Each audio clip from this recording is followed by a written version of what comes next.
मैं कई ऐसे लोगों को जानता हूं जो इस वक्त हॉस्पिटल में एडमिट हैं, जिनको सांस लेने में प्रॉब्लम हो रही है और उनके फेफड़े जो है एक तरीके से ख़राब होते जा रहे हैं। मेजर प्रॉब्लम यहाँ जो है वो सड़कों की धूल की है।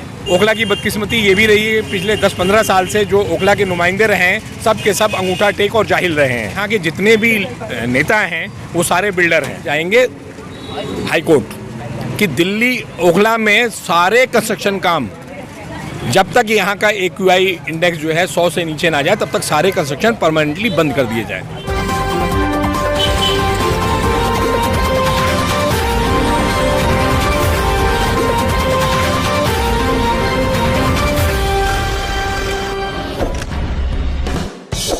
दोस्तों, हम सब जानते हैं इन दिनों दिल्ली में आफत आई हुई है।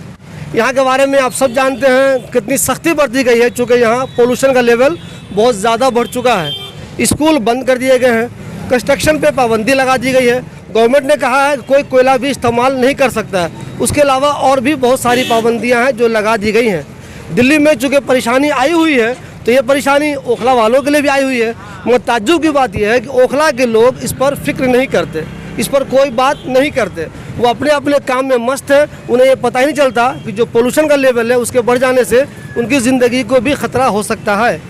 हमारे साथ परवेज़ मोहम्मद साहब हैं। परवेज़ मोहम्मद साहब ओखला में जो लाखों लोग रहते हैं उनमें से गिने चुने जो 1-2 लोग हैं उनमें से एक है जो इस पर भी फिक्र करते हैं, इस पर भी वो लिखते हैं, इस पर भी वो बात करते हैं। और वो कहते हैं अगर हवा की क्वालिटी ऐसे ही ख़राब रही तो ओखला वालों के लिए जीना मुश्किल हो जाएगा। परवेज़ साहब, मुझे ये बताइए, इन दिनों दिल्ली में मुसीबत आई हुई है, हर कोई फिक्र कर रहा है, हर कोई परेशान है। जो लोग दिल्ली से बाहर हैं वो भी चिंतित हैं कि दिल्ली में हमारे लोग कैसे रहते होंगे। लेकिन हमने गौर किया इलाके में घूम के, ओखला वालों को इसकी कोई फिक्र नहीं है। आखिर ओखला वाले इसको संजीदगी से ले क्यों नहीं रहे हैं? और यहाँ जो हवा की क्वालिटी है ओखला की, चूँकि आपने इस पर काम किया हुआ है, वो कितनी ख़तरनाक है? देखिए, ओखला बाकी दिल्ली की जो AQI है इस वक्त वो 420-430 के करीब चल रही है। जो 400 से ऊपर जैसे ही जाती है वैसे ग्रेड 4 लागू कर दिया जाता है, जिसमें कंस्ट्रक्शन पे बैन लग जाता है, सारी चीज़ें हो जाती हैं। लेकिन मज़े की बात ये है जो 400 AQI है वो उससे कई गुना साल भर ओखला में रहता है। उसकी बड़ी वजह यह है कि यहाँ पे सड़कों के ऊपर धूल रहती है। मेजर प्रॉब्लम यहाँ जो है वो सड़कों की धूल की है। और ये धूल जो कंस्ट्रक्शन मटेरियल्स की हैं, जो सड़कों से जो सीमेंट उठता है उसकी है, जो सफाई ना होने की वजह से वो इतनी ज़्यादा ख़तरनाक होती जा रही है कि लोगों को अब सांस की प्रॉब्लम होती जा रही है। मैं कई ऐसे लोगों को जानता हूं जो इस वक्त हॉस्पिटल में एडमिट हैं, जिनको सांस लेने में प्रॉब्लम हो रही है और उनके फेफड़े जो है एक तरीके से ख़राब होते जा रहे हैं। इसका सबसे बुरा असर जो होता है वो बच्चों के ऊपर होता है या बुज़ुर्ग लोगों के ऊपर होता है। और बच्चों के साथ तो ये हालत है कि बच्चे जो हैं अस्थमा, ब्रोंकाइटिस के शिकार हो जाएंगे और आगे चल के बहुत प्रॉब्लम होगी उनको। आप इतने दिनों से यहाँ रहते हैं, पोल्यूशन का लेवल धीरे धीरे दिल्ली में बढ़ा तो यहाँ भी बढ़ा, बल्कि आप तो ये कह रहे हैं कि ओखला में हमेशा ऐसा रहता है। तो क्या कभी किसी नेता ने इस इशू को संजीदगी से लिया? आवाम ने तो खैर कभी लिया ही नहीं, जो पब्लिक रिप्रेजेंटेटिव है उन्होंने भी कभी इसको सख्ती से ली, संजीदगी से लिया? आपने कभी किसी को इस सिलसिले में काम करते हुए देखा अब तक? बदकिस्मती से यहाँ के जितने भी नेता हैं वो सारे बिल्डर हैं, तो उन्हें, मुझे नहीं लगता कि उन्हें नहीं पता होगा कि जो ख़राब हवा है, जो सड़कों पे धूल फैल रही है, जिसमें हमारे बच्चे आ जा रहे हैं, खेल रहे हैं, रह रहे हैं, उनको कितना नुकसान हो रहा है। लेकिन उनकी मजबूरी है क्योंकि उनका बिज़नेस है। अगर वो इस तरह के कोई मुहिम चलाएंगे जहाँ पे सफाई की बात होगी तो ज़ाहिर बात है उनके काम धंधे के ऊपर फ़र्क पड़ेगा, उनके पाले हुए बिल्डरों के ऊपर फ़र्क पड़ेगा। तो उससे मैंने आज तक कोई ऐसा नेता नहीं देखा। मैंने यहाँ के कई लोगों को कहा कि मैं आपको इतना फ़ंड मिलता है, सरकार की तरफ से इतना फ़ंड मिलता है कि आप एक ब्रूमिंग मशीन ले लीजिए जो 5-6 लाख रुपए की आती है, जो एक चाहे काउंसलर हो चाहे MLA हो, उनको करोड़ों का फ़ंड मिलता है। 4-5 लाख रुपए की मशीन से ये यहाँ की जो जितनी धूल है वो सारी हट सकती है। और एक दिन लगेगा जिससे ये धूल हट जाएगी और यहाँ का एनवायरनमेंट एकदम साफ़ सुथरा हो जाएगा, अगर मेन रोड को साफ़ करते हैं तो आप। लेकिन कोई फिक्र नहीं है, कुछ चाहते नहीं है, सिर्फ वो काम करेंगे जिसमें शोशेबाजी हो। और मेरे ख्याल से ओखला की बदकिस्मती ये भी रही है, पिछले 10-15 साल से जो ओखला के नुमाइंदे रहे हैं सब के सब अंगूठा टेक और जाहिल रहे हैं। मैंने देखा है कि ओखला हेड तक, जामिया तक तो मैंने कई बार देखा है कि रोड की सफाई भी होती है। MCD गाड़ी को मैंने देखा वो पानी का छिड़काव भी करते रहते हैं। कभी कभी मैंने ओखला हेड तक भी देखा है। ओखला हेड के बाद मैंने कभी नहीं देखा कि सफाई रोड पे मशीन से हो रही हो या पानी का छिड़काव हो रहा हो। तो क्या ओखला हेड के बाद के जो लोग हैं वो इंसानों में गिनती नहीं होती क्या उनकी? देखिए, वजह ये है कि वो यूपी दिल्ली पीडब्ल्यूडी के अंदर में आती है, उसका टेंडर होता है, वहाँ सफाई होती है। यहाँ एमसीडी को काम करना चाहिए। एमसीडी को आपको पता होगा कि एमसीडी के कर्मचारी, तो आपने सफाई कर्मचारी तो देखे नहीं होंगे कभी, जो घोस्ट एम्प्लॉई और सब कुछ होता था। बहुत इससे पहले जो काउंसलर थे वाजिद खान, उनसे मैं पूछता रह गया, 5 साल तक पूछता रहा कि भाई बताओ कितने सफाई कर्मचारी, उन्होंने कभी बताया नहीं। बाद में जब मैंने आरटीआई लगाई तो पता चला कि 108 सरकारी कर्मचारी हैं जो इस वार्ड की सफाई के लिए हैं, लेकिन वो कभी आते ही नहीं ड्यूटी पे। और अब पता नहीं क्या वजह है कि अगर यहाँ के एमएलए और काउंसलर अगर ये चाहें तो अगले दिन से सारे के सारे ड्यूटी पे आएंगे, वरना उनकी वो हाजिरी कटवा सकते हैं, उनकी तनख्वाह कट सकती है और वो अगले दिन से काम पे आना शुरू हो जाएंगे, लेकिन इसकी कोई फिक्र नहीं है। अनऑथराइज्ड कॉलोनी होने की वजह से भी कुछ परेशानी है, लोग सफाई नहीं करते हैं या नेता लोग ये बहाना बनाते हैं कि चूँकि कॉलोनी ऑथराइज नहीं है इसलिए दिक्कत होती है हमें। देखिए, यहाँ जो ये जो पॉल्यूशन का मसला, उसके 4 अगर जिम्मेदारों में कहें तो 4 लोग हैं। सबसे पहले जिम्मेदार तो यहाँ के नेता हैं, काउंसलर, एमएलए हैं और जो बाकी दूसरे लोग भी हैं वो हैं, क्योंकि उन्हें यही नहीं पता कि किस चीज़ से हमारी आवाम को फ़ायदा होगा, किस चीज़ से नुकसान होगा। उन्हें सिर्फ पैसे देखने हैं।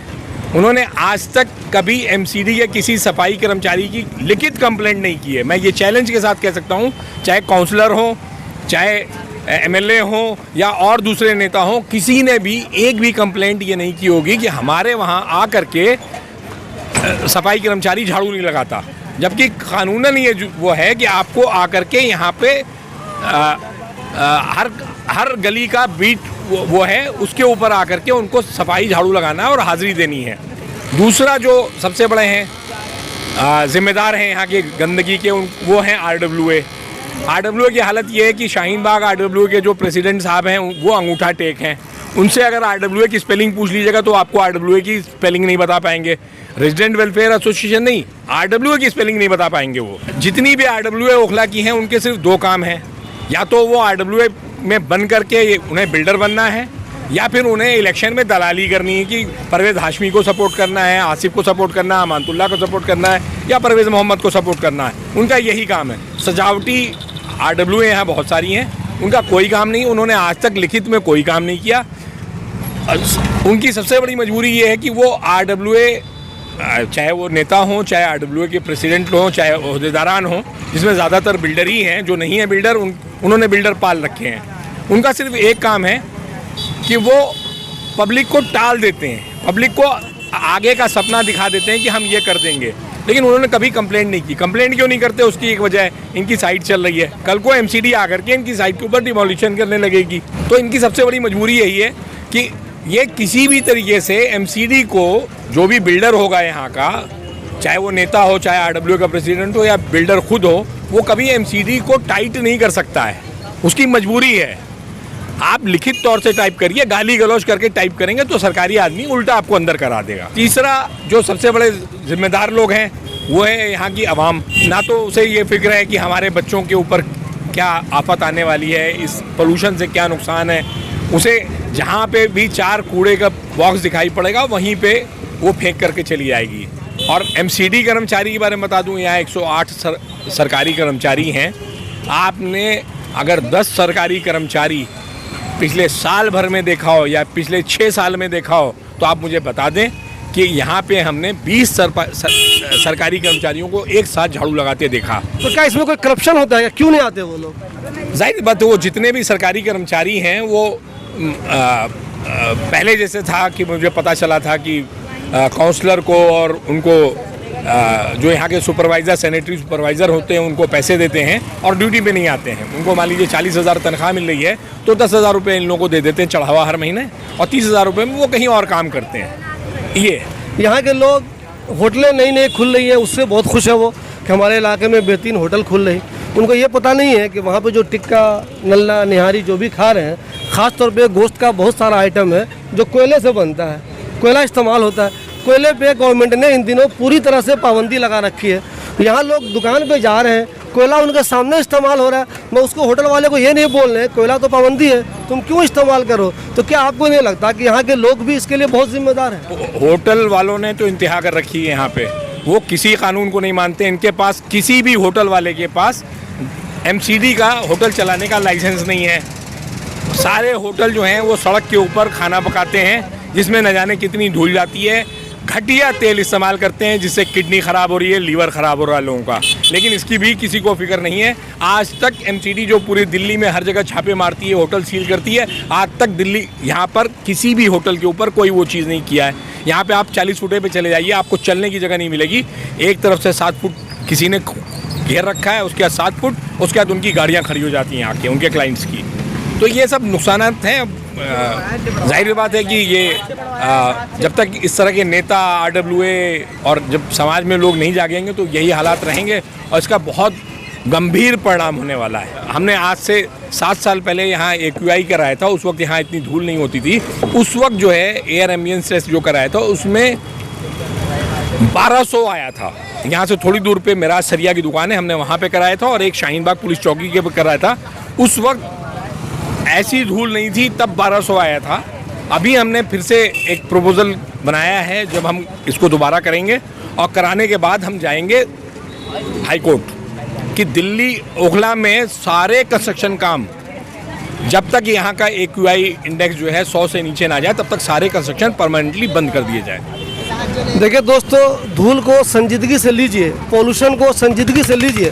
अगर ये सीरियस मामला नहीं होता तो स्कूल बंद नहीं होता, दिल्ली में ऑड इवन लगाने की तैयारी नहीं होती और दूसरी बहुत सारी पाबंदियां नहीं लगा जाती। ये बहुत ही सीरियस मामला है, इसको ओखला वालों को भी संजीदगी से लेना चाहिए।